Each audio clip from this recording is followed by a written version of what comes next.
Have you ever wondered what's really going on behind the scenes with Ripple and XRP? It's a story far bigger than just another cryptocurrency. Today, we're diving deep into the hidden story of how Ripple might be on the verge of reshaping America's entire financial system. This isn't just speculation. The puzzle pieces are all there, and we're going to put them together. Let's start with a surprising fact. While everyone's eyes are on the U.S. legal battles, Ripple has been making huge moves in Africa. They've launched the Ripple Ledger dollar, or RLUSD, a new stablecoin, and it's not just a test, it's live, powering real-time payments through established partnerships. Think about it. Africa, with its diverse regulatory environments, is the perfect testing ground. Ripple is battle-testing its technology, ensuring the XRP Ledger can handle different legal frameworks and scale up. This isn't just an African strategy, it's a sandbox for a global financial infrastructure. So why Africa first? Because what works there can be scaled and deployed anywhere, and including the United States. While this has been happening, Ripple has been quietly laying the groundwork back home.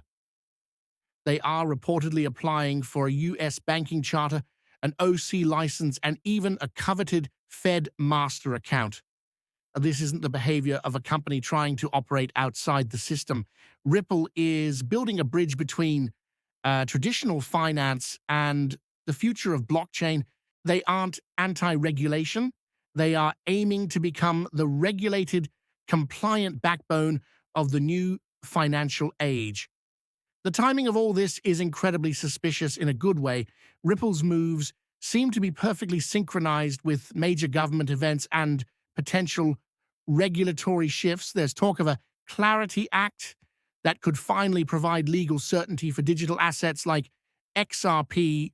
Imagine a scenario where Ripple's technology is ready, its licenses are approved, and the legal framework suddenly clicks into place. It's like a perfectly orchestrated symphony. The strategy is clear. Pilot the technology in a controlled environment like Africa, secure the necessary licenses in the US, and prepare for a full-scale rollout of their stablecoin and services. Another massive signal just dropped. David Schwarz, Ripple's longtime chief technology officer and one of the original architects of the XRP Ledger, recently stepped down from his role. Now, this isn't a sign of trouble, it's the opposite. When the architect of a grand project steps back, it often means the foundation is complete. The core infrastructure is built, it's robust, and it's ready for what comes next. The machine is ready to run on its own. If you need more proof that something big is brewing, just look at the guest list for Ripple's upcoming Swell conference. We're talking about the heavyweights of global finance: Nasdaq, BlackRock, JP Morgan, Fidelity. These aren't crypto startups. These are the pillars of the traditional financial world. Why are they all gathering at a Ripple event? They aren't there for a casual chat. They are there because they see the future and they see Ripple at the center of it. They understand the potential of a system that can move money instantly across borders with near zero friction. So, how does this all work in practice? It's all about speed and liquidity. XRP is designed to be the ultimate bridge asset. Imagine a bank in the US needing to send millions to a partner in Japan instead of a multi-day process.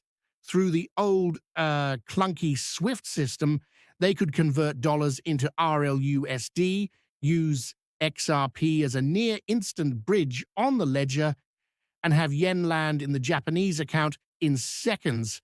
Ripple's payment corridors are like modular highways for money, creating instant global liquidity. Systems like SWIFT and Fedwire, which were built for a different era, simply cannot compete with this level of efficiency.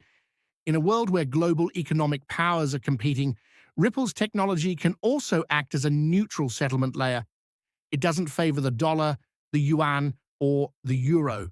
It's a neutral bridge that allows different currencies, including central bank digital currencies, to interact seamlessly.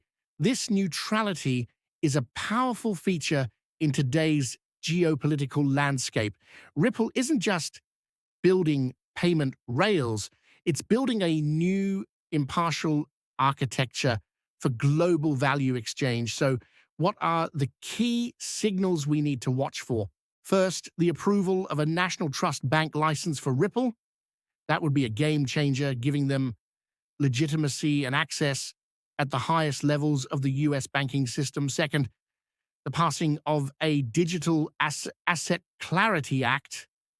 This would remove the regulatory fog and give institutions the green light they've been waiting for. And third, keep an eye on U.S. government and Federal Reserve officials participating in Ripple's events. Their presence speaks volumes. When you connect all these dots, the African sandbox, the U.S. licensing applications, the CTO's departure, the institutional interest from BlackRock and JP Morgan, and the technology's inherent advantages, the picture becomes crystal clear. Ripple has built a scalable, compliant, and powerful infrastructure that is ready for prime time. They've been playing a long game, positioning XRP to be the core liquidity engine for the next financial era, not just globally, but right here in the United States. This isn't a story about a speculative asset. It's the hidden story of a fundamental reset of our financial system, and it's unfolding right before our eyes. Thank you so much for joining me on this deep dive. If you found this information as fascinating as I do, make sure to hit that like button, subscribe to the channel, and ring the notification bell so you don't miss our next update. What are your thoughts on Ripple's master plan? Let me know in the comments below. See you in the next video.